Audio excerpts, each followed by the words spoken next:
Coming up on this episode, we're talking about HR in a fully remote organization. What does it look like? How does AI factor into all of this? And how do you help people make their best efforts to advance the organization? All this and more coming up.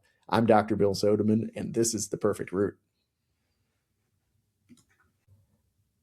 Coming up on this episode, we're talking about HR in a fully remote organization.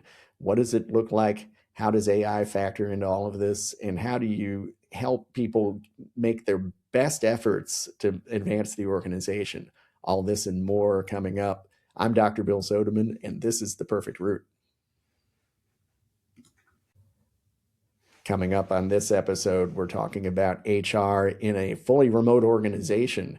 What does it look like? How does AI factor into all of this? And how do you help people make their best efforts to advance the organization?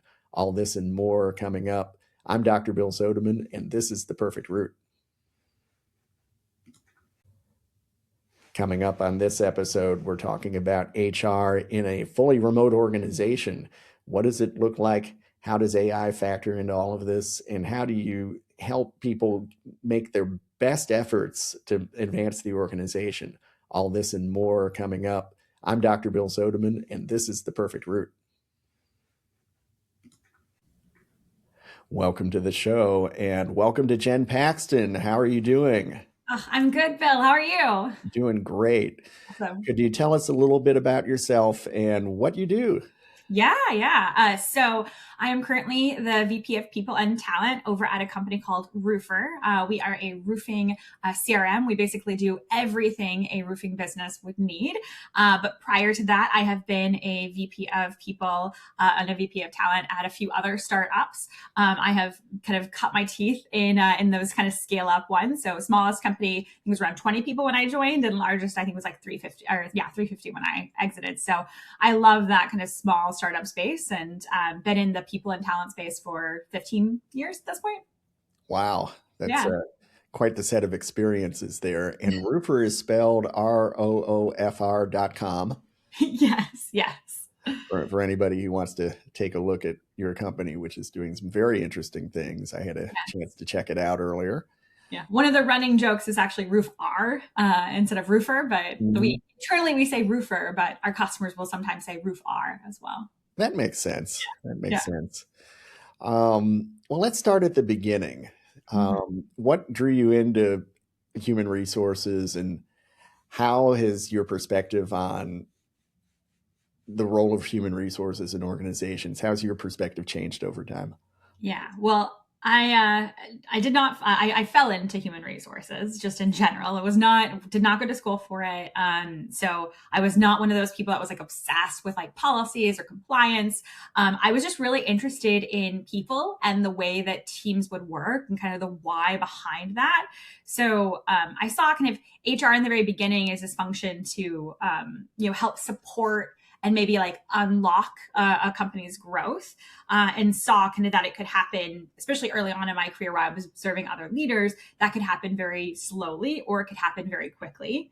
And then I think as my time grew and my perspective, honestly, in HR really changed, maybe significantly. I really saw us as like supporting the business to start with, and now I see us as shaping the business. The best leaders out there are not just responding to needs or not being reactive at all, but they have a lot of influence on how the company is going to go, how fast we're going to move, how we're actually going to scale. And that's honestly what got me really excited about just being in HR. It's kind of kept me engaged, is being able to step into more of that operator, mindset, and really kind of taking on those day-to-days around like the systems, the velocity side, that talent density side. We're not just looking at engagement scores these days, right? We're looking at everything very holistically. So that's, yeah. I like that holistic approach because that really speaks to how HR has transformed over the last few decades from being the personnel department to now being a strategic partner with organizations. Yeah. And that honestly had to start from within the HR department as well, because it's a mindset shift. Like you can be an order taker or you can be a leader. And so, you really want to shift from that order taker mindset to that leader mindset. You want to be that person that people are going to come talk to. Yeah. Becoming a trusted advisor on all things HR is critical for a CHRO and for the HR group. And the trust builds slowly over time. People have to see that you're executing on your plans and helping the organization meet its strategic and operational objectives.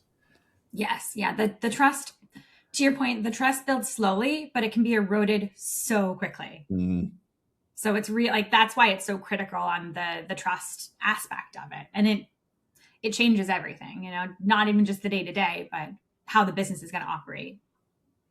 Yeah, it's a big piece, and with Roofer or Roofr, how many of your colleagues are remote? Well, we're actually all remote. In fact, Wow. it's a fully remote team. I think we're around 267 at this point, and we are in US and Canada, and then we have some team members in Europe, and then also in Latin America, a few people in Asia. So we are spread all over. And a lot of different legal and regulatory issues to deal with. There are some different legal and regulatory issues for sure, especially as we're getting into, we're hitting a lot of milestones in the US, and then we're also hitting a lot of headcount milestones in Canada as well. So there are different things that you have to do. One of my fun facts about Canada is every province is different. And if you've never worked for a Canadian company, which I'm fortunate, I've worked for 2 Canadian companies as well, so I kind of already knew that going into Roofer. But that's something kind of shocking sometimes. Is every province has its own legal department. Every province has its own kind of rules and regulations. So you think the U.S. is complicated with the 50 states, and then you get to Canada, and you're like, oh, like it's a lot of provinces there. Yeah, definitely. Are there specific provinces where you're heavily focused on? So we actually started in Toronto, Okay. so Ontario, and so most of the team is actually there. But we do have team members in almost every other province, in fact, at this point. So it's just enough complexity to make it interesting. Exactly. Yes. Um, well, I can pick up on your excitement about HR. Is there something we haven't mentioned that you're really excited about in human resources right now? Ooh. Well, honestly, one of the things that I am excited about, but also I just see as such an area to unlock is that kind of middle management support system. Um, Hmm. Manager effectiveness. I've been kind of beating this drum for a while now, but having really strong managers is going to make your company stronger because your leaders can be amazing, but if the things that they say to the managers don't actually make it to the individual contributors, you're lost, right? It's a broken telephone that is never going to be fixed. So Hmm. you really need to start investing in that kind of manager effectiveness side, which honestly is, something that just kind of lights me up right now. Interesting. Yeah. In my career, I was a chief learning officer, and we did a lot of work with leadership development Mhm. and upskilling for middle managers because there the organization had a lot of different locations. We had a lot of people in that category who, if we weren't paying the right attention to their needs, they'd feel lost real quickly. Yeah. I mean, and the fact of it is, a lot of times, especially in a startup, you have a person that's really good at an IC role, and then the team grows too much. They're like, well, we got to throw a manager in. And you slap a person in, you give them no training, and you're like, Mhm. well, figure it out. Like, you figured out your IC role, you're figuring out the manager role, which is like the worst disservice you can do to that person, but also to your company and any of the members of their team they're going to support, right? So it's that, I think that's why it's so critical to have just that support system there, that learning and development, that training. Because what got middle managers into the opportunity that they have doesn't necessarily take them to success or even the next step. Yeah. You could be a successful individual contributor and be a horrible manager. I mean, I've seen it, like Yeah. there's some bad bosses out there, right? And sometimes, I mean, I gotta be honest, like it's not their fault. They just didn't get any guidance, or maybe they, are modeling after their manager, which might have been a poor manager too. So there's a lot of things, a lot of areas that you can, again, unlock with a company, with just focusing just a little bit more on the middle manager side. Um, some of the things I like to focus on with middle managers are the basics like time management, and then there's emotional intelligence. Mm-hmm. Um, are there things that you tend to focus on or Yeah. get particularly interested in? Yeah, I feel like it's really helpful to focus on real scenarios. Mhm. So, one thing we're about to go through, we're just about to start performance reviews. And so, one thing is just giving performance feedback in general. Um, Mhm.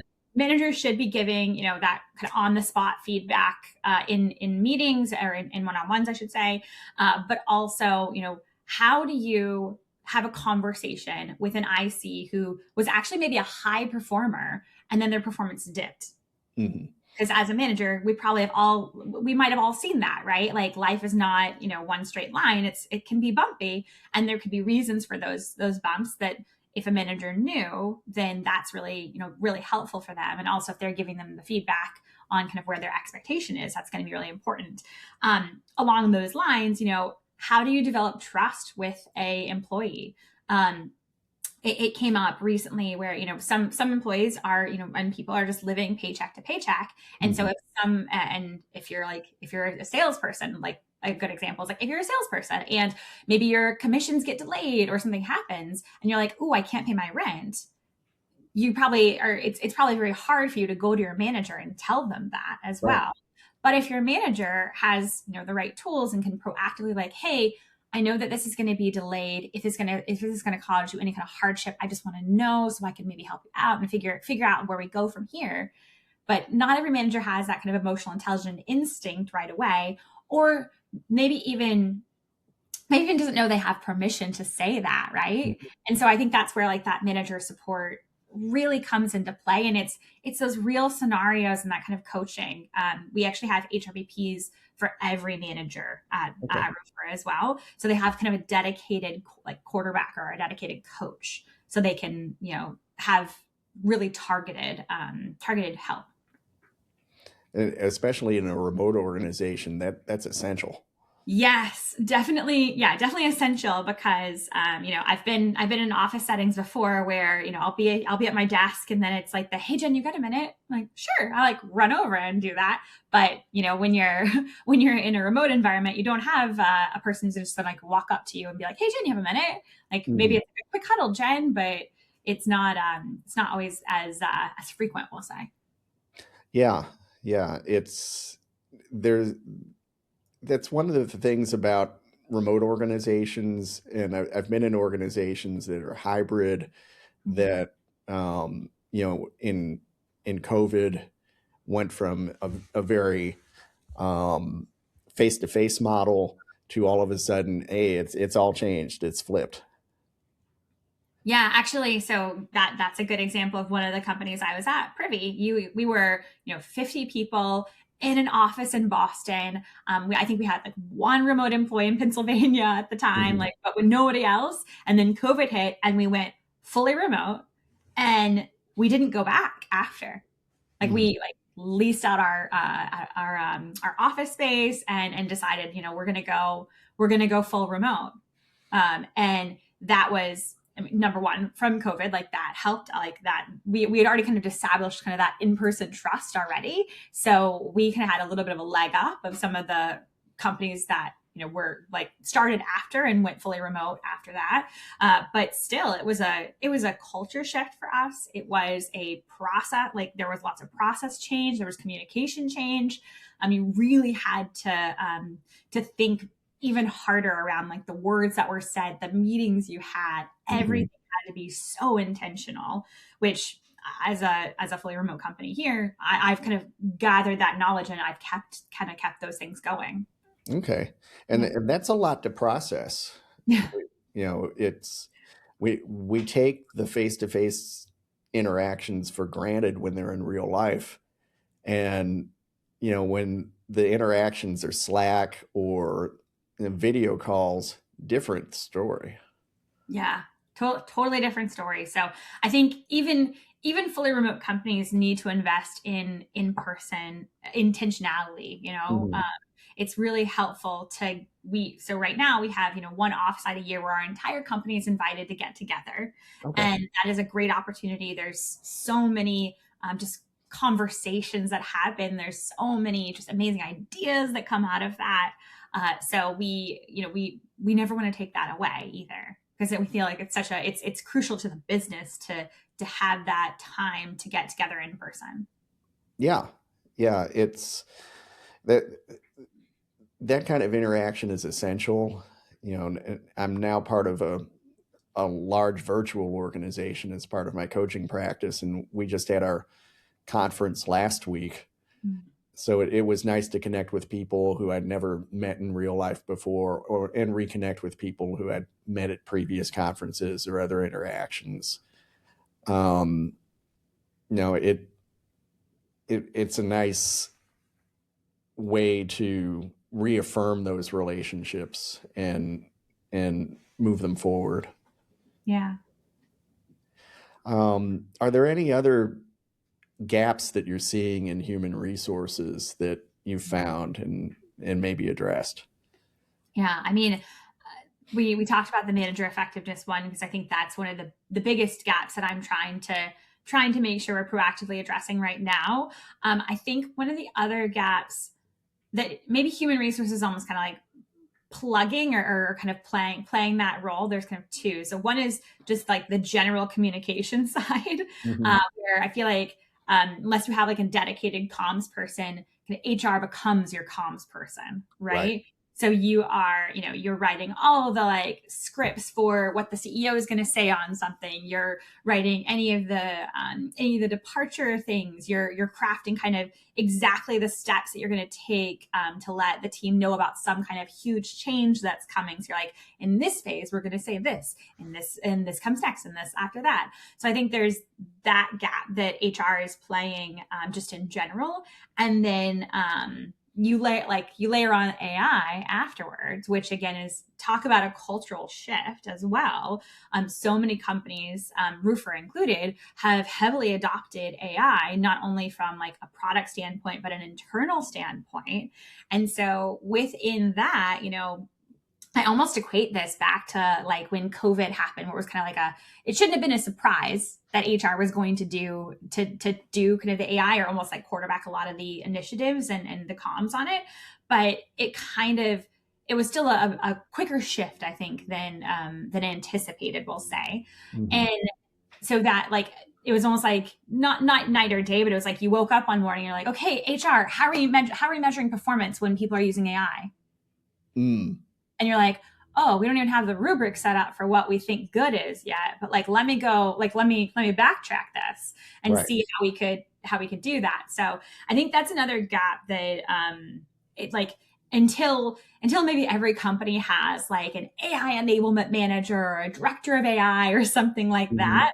Like an actual operational person. I think it's going to fall on the HR side, and maybe that's okay. It honestly depends on the organization there too. And while that brings HR deeper into the tech stack, it just adds more layers of complexity that you've highlighted. Yeah, I mean, there's a lot of day-to-day work already on the HR side, and this has to kind of feed into that kind of prioritization list. So then you have to kind of ask your teams, if you're going to prioritize AI, can you do the other things as well and still do them well? Yeah. Yeah, that's and speaking of doing things well, Mhm. are there ways that you measure the effect of HR on business outcomes in general that you can share with us? Yeah, I mean, yeah, I feel like yes. So I mean, it's at the end of the day, there's a lot of different signals, right? So retention of high performers is a really big one that we use. Um, I focus it on not just overall retention. Yes, we look at retention as well, but we're looking at kind of the identified high performers. We're also thinking about like the level of productivity or the time of productivity. How quickly does a new hire kind of get up and running? What's their ramp time look like? I mentioned the manager effectiveness. We actually have a pulse survey that has a manager effectiveness score. And Mm-hmm. so that's a key signal for us. If if that score dips too low, we have three different kind of pillars for that we look at and we kind of coach and tweak. And then the other side, I think for us is still the growth side, right? It's the internal mobility. How many opportunities are we unlocking for the team we have? Are we actually providing them with the right training and coaching to be able to even take on a different role at the company? So those are kind of the main ones. Yes, we definitely look at engagement. We have an ENPS that we run every quarter. It is not used as kind of this like vanity. It is really a diagnostic kind of tool for us. It dipped by 3 points, and from this quarter to the last quarter, the participation went up a lot, which is great, but it dipped a little bit. And so it's something I'm already digging into to see like what happened, what made that dip, even 3 points. It's still, it's 66, right? It's still in like the great category, but it's still an indicator of like, okay, it dipped. Why did it dip? What made people think Roofer was a great place to work, but maybe scored us a little lower? So I've been really digging into the data there. That makes a lot of sense. Yeah. Because the metrics, of course, are signals, but you've got to have them in place so that you notice where these opportunities for improvement pop up. Yeah.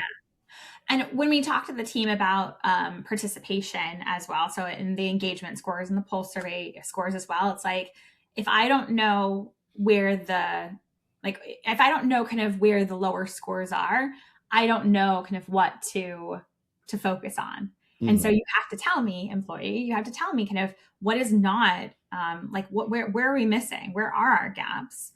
Because I can have a lot of one-on-one conversations, but at 267 people, it's not as easy to have a lot of one-on-one conversations anymore to get that data. So you need to be able to gather it very honestly and get that feedback from the employees. Yeah. And in a remote organization, how effective do you think that honesty piece is? Because that can be really tricky. So we actually have all the surveys be anonymous. Okay. So,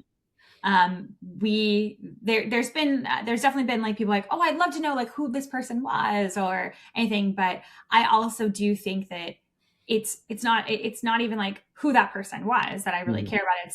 It's who their manager was. Again, tying it back to the manager effectiveness side, I want to understand, is there a pattern or a trend in that pulse survey that I can point to, and is it like a specific manager that maybe is not giving enough feedback, or maybe they're not communicating things that their leader are communicating down, right? So the anonymity from an employee level is completely there, but I do want to see who that manager is so that I can help support them too. Okay. So I feel like it's a balance on that end that connection needs to not only be acknowledged but actively monitored. Mm-hmm. Because it takes two people to have a workplace relationship, and sometimes an employee's opportunities for improvement really fall back on the manager and vice versa. Yeah. And just again, going back to that level of trust as well, sometimes employees are more candid with their managers, sometimes they're not. And so it's really helpful for me to understand, especially to have that level of candidness in a survey where maybe the employee just didn't know how to bring it up with their manager, right? So, but they can mention it in a survey because we're proactively asking them the question. Mm-hmm. Mm-hmm. Well, that brings to mind leadership capabilities. Are there specific capabilities that Roofer's trying to build right now internally, and how do you help support that? Yes. So how decisions are made is hard, right? Mm-hmm. And even just decision making in kind of the level of when things are ambiguous, or it's really challenging, I think, for people sometimes to move fast, and teams to be like, well, we just need to gather the data first. But what happens if the data collection takes 3 months? And you have now missed 3 months where you could have been maybe trying something out or experimenting. So we're trying to have leaders be able to kind of make those calls quicker. So Mhm. moving quicker, but also being able to make good calls without maybe perfect information, if you will, or maybe not all the information. It's kind of one of those, like, if you meet this certain threshold, you should be able to make that decision. And then a lot of times we'll call it a pilot for a little bit. We'll kind of time box it and figure out if it worked, if it didn't. So that's one of the biggest kind of leadership capabilities that we're working on. And the flip side of that is making sure that we're giving leaders the autonomy to make those decisions, Ooh, right? yeah. Because you can be like, well, here's how you move faster and here's how you make decisions. But then if the leader makes the decision and their leader, tampers it down or changes it, you've now just lost that trust in that leader. Hmm. So then the other side of this is just like that ownership mindset. We want people to think more like operators. We're all in, different functions, but we want people to be able to have that kind of autonomy and that ownership, understand what that impact would look like later. So again, like, that leader makes that decision, that like their leader supports that decision and doesn't, undercut it at all. Yes. So, and that fun fact actually ties into like coaching leaders in general. So Hmm. coaching those mid-level managers, coaching those directors, coaching those executives as well. I do all of that. Okay. I have teams that help me too. But that's really, really critical. A lot of times, especially in a remote organization or like an organization that's scaling so quickly, you can feel like you have this game of telephone where, well, this person said this, but then this person said this. And then you talk to a third person, like, well, they said this. And you come to find out, you're like, well, who actually said what here? Hmm. And that takes you like 7 meetings.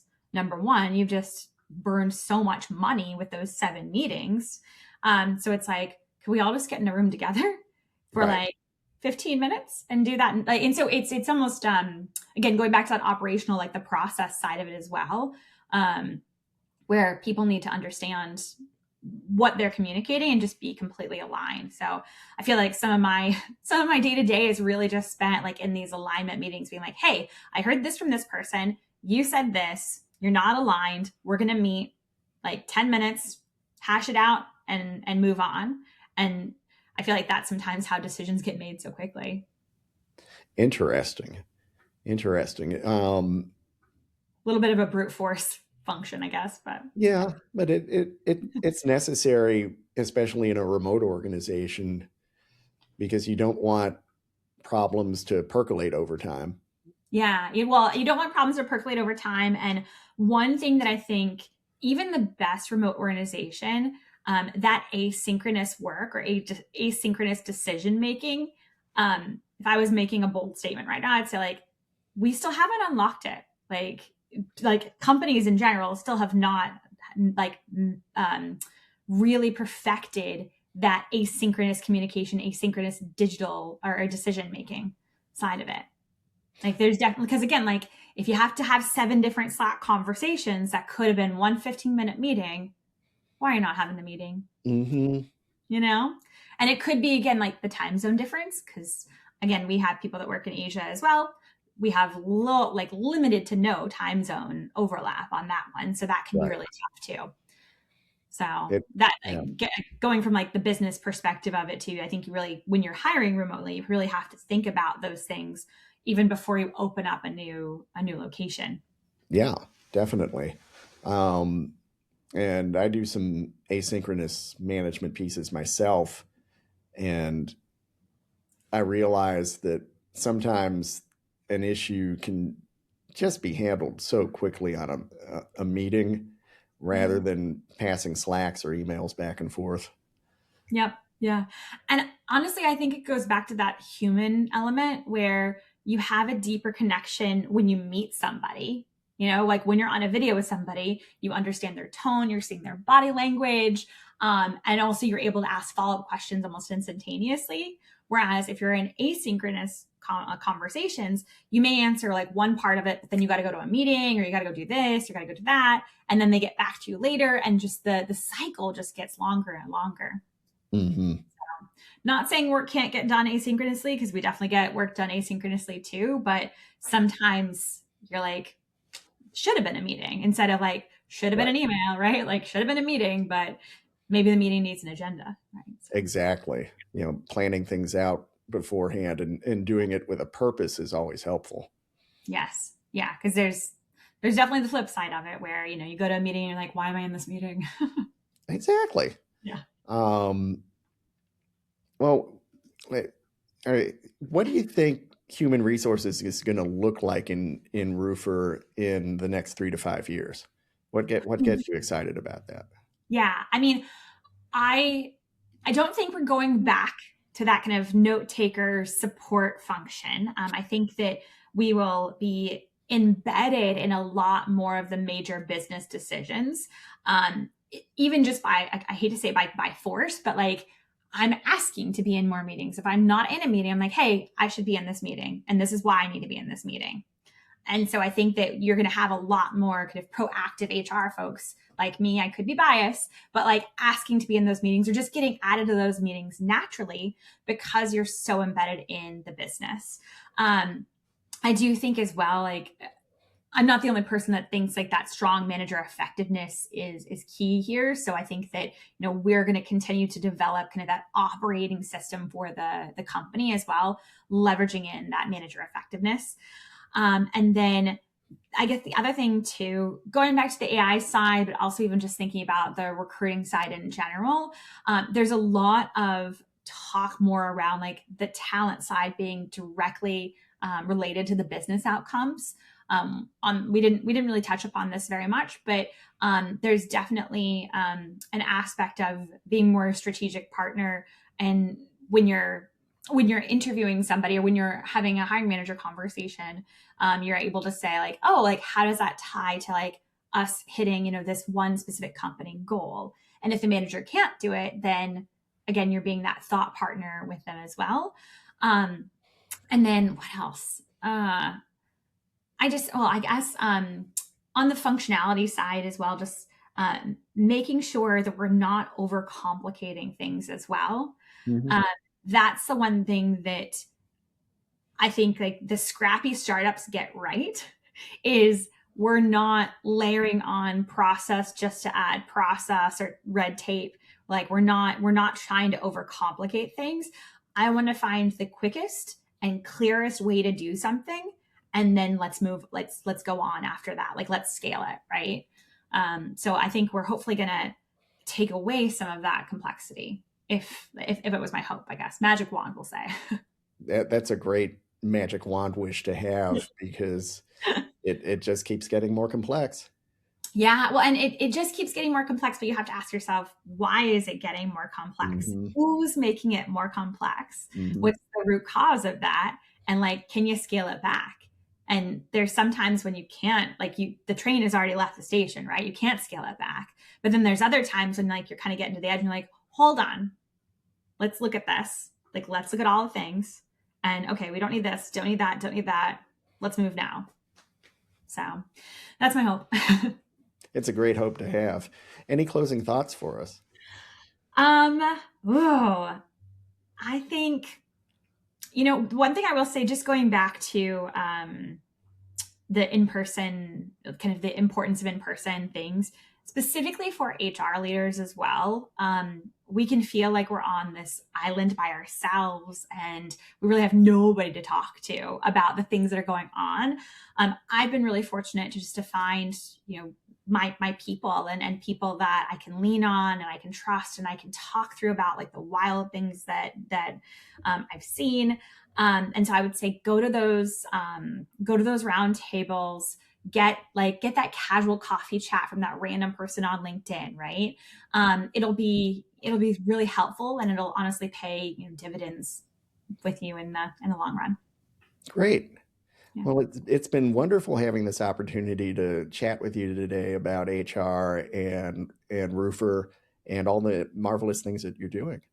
Oh, well, thank you, Bill. I'm so glad I got to come on the show. You're welcome. And for all our viewers and listeners out there, thanks for watching and come take another step with us soon on The Perfect Route.